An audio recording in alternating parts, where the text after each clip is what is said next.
Olá pessoal, hoje nós vamos estudar a grandeza torque. Torque é uma grandeza angular, mais precisamente o torque é o análogo rotacional da força. Retomando a ideia de força, relembrando lá de quando a gente estudou leis de Newton, força era um agente capaz de alterar o estado de movimento de um corpo. O que era alterar o estado de movimento? Se o corpo estava parado, colocá-lo em movimento. Se o corpo estava em movimento, colocar ele parado, fazê-lo parar, ou ainda, se ele estivesse em movimento, alterar a velocidade dele, fazer a velocidade aumentar, fazer a velocidade diminuir, ou seja, promover aí uma aceleração no corpo. Essa era a função da força. Muito bem. O torque vai ser a mesma coisa, só que este movimento será um movimento de rotação. Aqui eu fiz dois desenhos, Esse de baixo representa uma partícula, uma partícula localizada nessa posição aqui, que eu vou chamar de R, beleza? Ou pode ser ainda um corpo, esse corpo extenso aqui, delimitado pela linha vermelha, Imagina que é um corte do corpo, Uma fotografia assim, ele vai ficar aqui projetado, beleza? Muito bem, ele também tem numa das posições do corpo, que é essa posição R aqui, aplicada uma força F. No caso da partícula, a força tem que estar na partícula. No caso do corpo extenso, a força pode estar em qualquer ponto do corpo, Eu coloquei aqui, mas poderia ser no meio, poderia ser mais pertinho, em qualquer lugar do corpo. Bacana? Muito bem.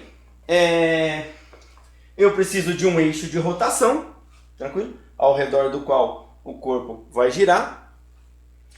E fazendo então a analogia com força, a força colocava o corpo em movimento. Aqui o torque coloca o corpo em rotação. Então, não só coloca em rotação, como pode fazer um corpo que está rodando parar. Ou um corpo que está girando, pode fazer ele girar mais rápido ou girar mais devagar.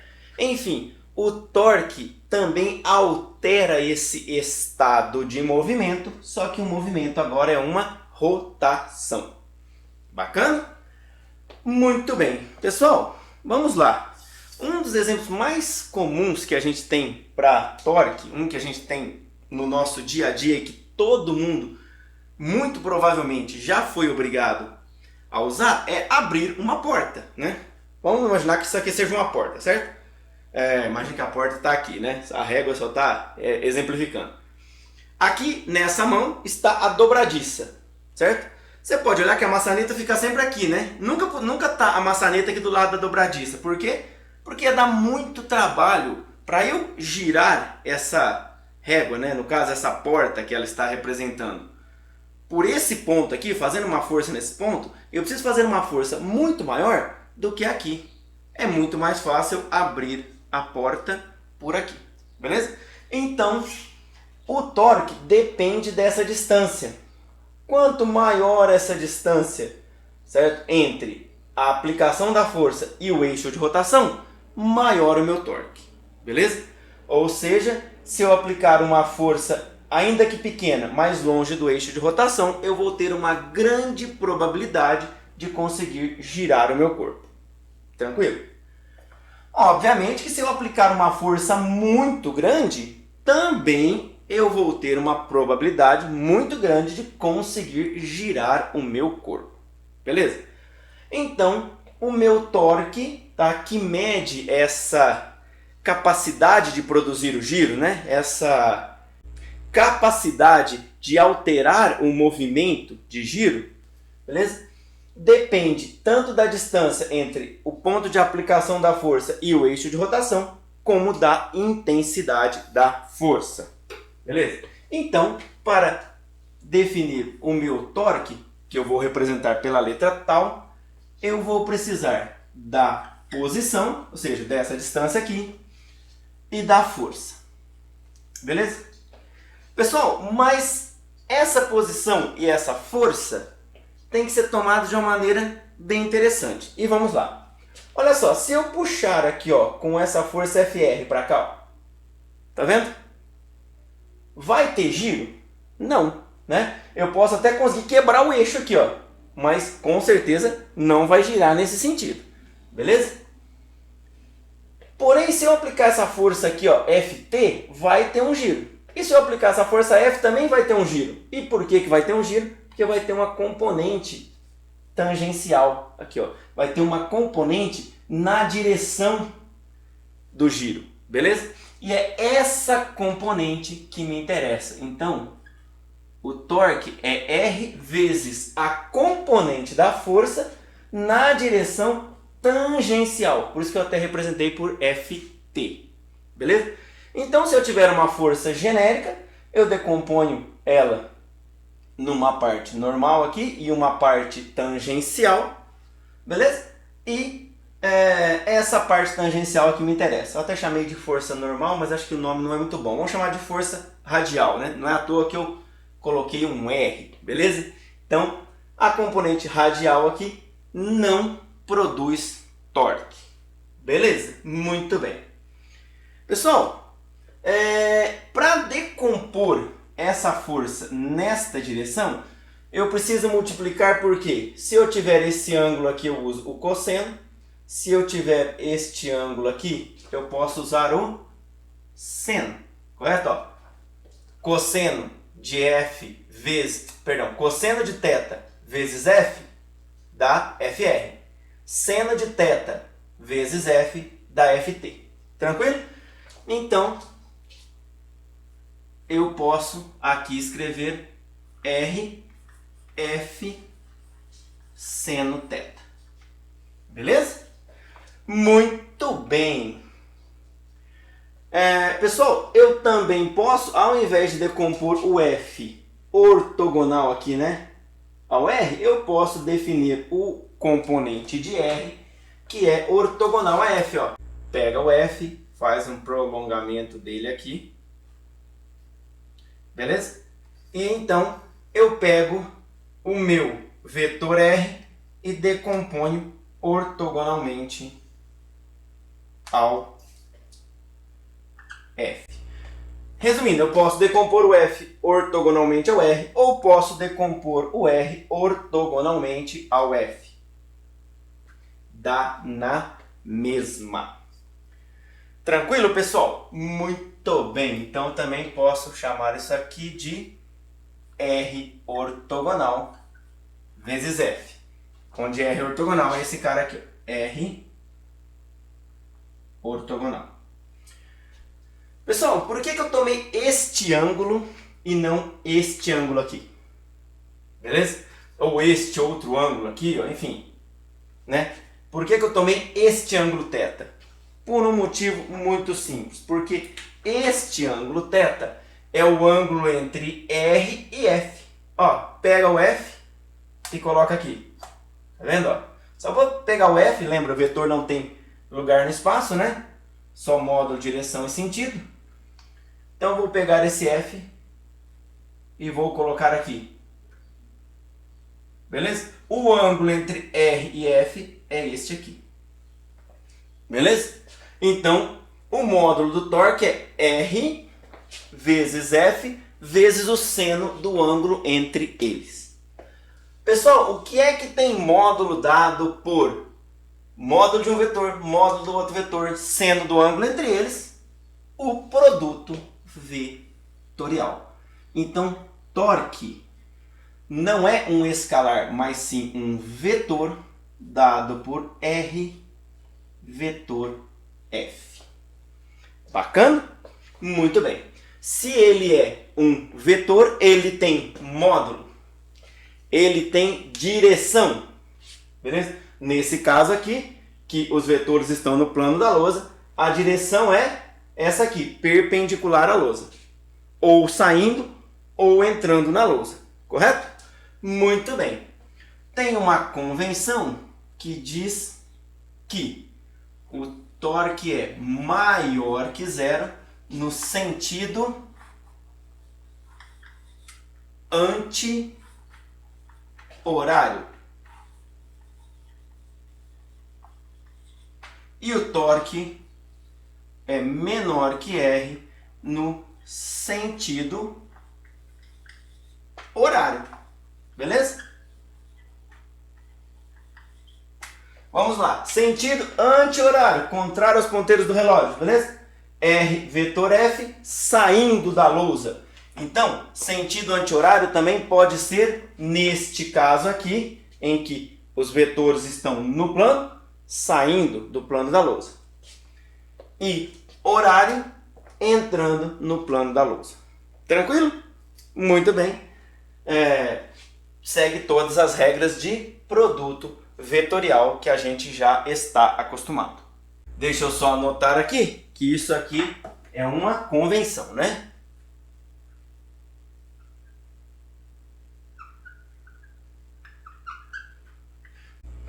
Vamos agora estudar uma propriedade de torque. E para encontrar esta propriedade, eu vou partir da resultante sobre uma partícula. Então, uma partícula, vou tomar esse esqueminha aqui. Tá vendo? Eu tenho uma partícula numa posição R com relação ao eixo de rotação. Bacana? Muito bem. E vou escrever então a segunda lei de Newton para este movimento de rotação. Olha só, eu só tenho movimento ao longo da tangente, certo? Essa tangente vai mudar, né, o tempo todo ao longo da rotação, mas nesta foto, né, nesse instante, ela está aqui representada por Ft. Bacana? Então, Ft é igual a massa da partícula vezes a aceleração tangencial, ou seja, a aceleração também tangente a esse movimento. Beleza? Muito bem, pessoal. Essa lei de Newton é a que a gente conhece, a lei de Newton para translações. Beleza? Que a gente já cansou de ver. Multiplicando os dois lados dessa expressão por R, se você for uma pessoa atenta, talvez você já tenha percebido que eu vou ter torque aqui, né? E fazendo mais uma coisa, trocando esse A. Onde está A, eu vou substituir por alfa R. Beleza? Ó, agora o A eu vou substituir por alfa R. Então, R vezes Ft é igual a R M alfa R. Beleza? Onde está A, eu pus alfa R, ficou assim. Juntando tudo isso, eu vou ter que RFT é igual a MR ao quadrado alfa. Muito bem, pessoal. Para uma partícula, quem é mr quadrado? É o nosso momento de inércia. Beleza? Quem que é R vezes o F tangencial? É o torque. Então, torque igual a I alfa. Beleza? Pessoal, esta identidade é chamada de segunda lei de Newton para rotações. Ou segunda lei de Newton para rotação. Beleza? No genérico eu posso usar tanto o singular quanto o plural. Beleza? Muito bem. Notem que eu mostrei esta expressão para uma partícula. Beleza? E se eu tiver várias partículas? Bom, aí eu faço, né, a soma sobre todas as partículas, tal, para encontrar o torque resultante, né? Ou seja, você já viu que dá para mostrar essa expressão para várias partículas. E se eu tiver um corpo extenso? Aí eu pico meu corpo extenso inteiro, vou fazendo a sominha sobre todos os pequenos corpinhos que eu vou ter, certo? Os elementinhos de massa, e vou ter uma integral, de modo que esta expressão é válida não somente para uma partícula, mas também para várias partículas, corpo extenso, enfim, vale para outras distribuições de massa que não seja uma partícula. Tranquilo? Eu mostrei para essa, mas acho que se você está aí atento e com uma perspicácia no cálculo diferencial integral, já viu que dá para mostrar, inclusive para corpos extensos. Beleza? Eu vou até registrar isso aqui, ó. Como eu disse, eu mostrei para uma partícula, mas vale para um sistema de várias partículas, para um corpo extenso e assim vai. Beleza? Muito bem. Pessoal, para fechar aqui o nosso estudo, pelo menos esse estudo mais teórico sobre o que é torque, vamos falar da unidade de torque. Beleza? Olha só, torque não é R vezes F? Em várias formas é R vezes F. Seno tem unidade adimensional, então a unidade de torque, eu vou pôr nesse cantinho aqui, ó, pequenininho, né? Porque a minha lousa já está bem cheia, mas eu vou registrar aqui, ó, a unidade de torque é unidade de força vezes unidade de distância, de deslocamento. Beleza? No sistema internacional de unidades, torque, nossa, vou pôr aqui embaixo, ui, fica uma salada agora, hein? Unidade de torque no SI é Newton vezes metro. Pessoal, eu vou colocar aqui, sei nem como é que eu coloco, eu vou pôr assim, ó, isso aqui é diferente de Joule, né? Por quê? Unidade de torque é Newton vezes metro. Newton, força, vezes metro, é trabalho, não é isso? Ó, força vezes deslocamento não é trabalho? Então, isso também pode ser Joule, né? Toma cuidado, você vai ter que diferenciar pelo contexto. Quando é torque, torque não é Joule. Eu vou até apagar esse pedacinho aqui, onde eu pus que Newton vezes metro é diferente de Joule. Porque Joule é Newton vezes metro. Tá?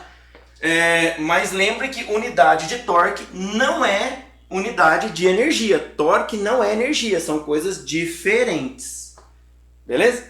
Inclusive, tem algumas marcas de veículos, né? Eu conheço pelo menos uma, que dá o torque de seus veículos como Newton vezes metro, né? Tipo, coloca lá atrás o númerozinho 200, 250, né, no carro, que é exatamente o torque, ou seja, a capacidade de produzir giro lá nas rodas. Beleza? Muito bem. Então, fica aí essa dica. Unidade de torque, unidade de força vezes unidade de distância. No sistema internacional, Newton vezes metro, mas não é Joule. Bacana? Atente bem para isso e cuidado para não fazer confusão se você for fazer uma análise dimensional. Bacana, pessoal? Torque é isso, né? Acho que o basicão de torque eu falei aqui. Como sempre, a coisa pega quando a gente vai fazer exercício. E eu pretendo fazer alguns exercícios para vocês, mas vou deixar isso para outras aulas, para não deixar esse vídeo muito longo e cansar você. Bacana? Por enquanto é só. Um abraço e fique com Deus.